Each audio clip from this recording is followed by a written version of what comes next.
Hello, and welcome to the Household of Faith. Today, January 31st, 2024. Happy New Year. All right, so what you're seeing here is an image of some tomatillos and some sweet potatoes and a bell pepper that I had grown in my garden.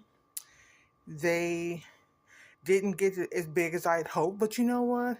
It's wonderful because the sweet potatoes were grown from ones I bought in the grocery store. All right. And so this is what I still have here.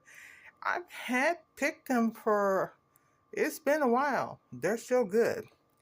Now, this is a bag of scraps, kitchen scraps. I made myself a salad last night and a fruity drink with some of those little mandarin or oranges. And so I'm trying to reach and grab one now so you can see. Um, no, I did not grow these, but one of these oranges in my blender. Okay. And a boiled egg, tomato, cucumber. Put the scraps in the bag.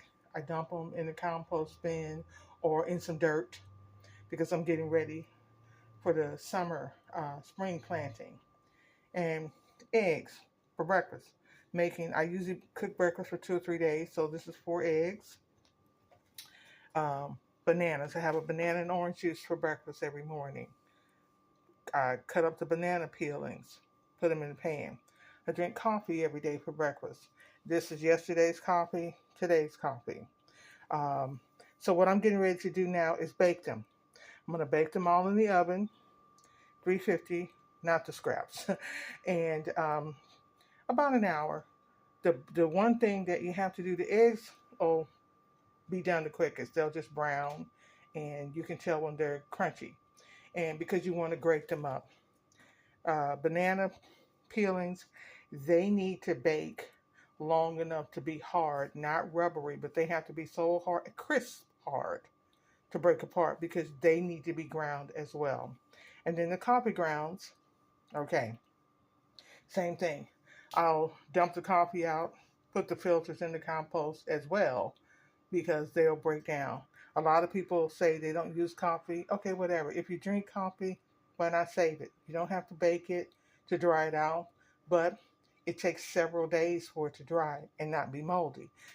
I find it easier to just bake it when I have eggs and bananas for like 3 or 4 days to do it.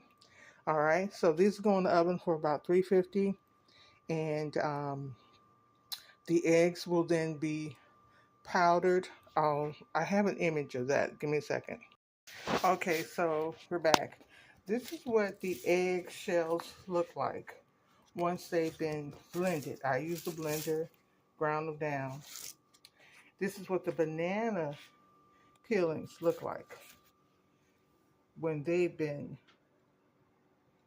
ground down. I keep them in this old coffee can, and it's labeled banana dried crushed. Okay, and you can see down in there pretty good. It's got, this is all the banana, the stem, everything. See, it's ground really good. If you didn't know better, you would think there was coffee in there. And then the coffee, of course, is coffee. It doesn't change. So I just wanted to share these tips with you. This is part of my fertilizer. This is part of what I do with all of my plants, whether it's a vegetable plant, especially, or even if it's a household plant. Uh, the plants need calcium and the phosphorus from banana peelings. We'll get into that a little bit more later, but I just wanted to share this tip with you. You're buying all of this stuff, you're buying somebody else's ingredients. Most people have coffee, they have bananas, they have eggs. Those are three main ingredients that pretty much everybody has. See you next time.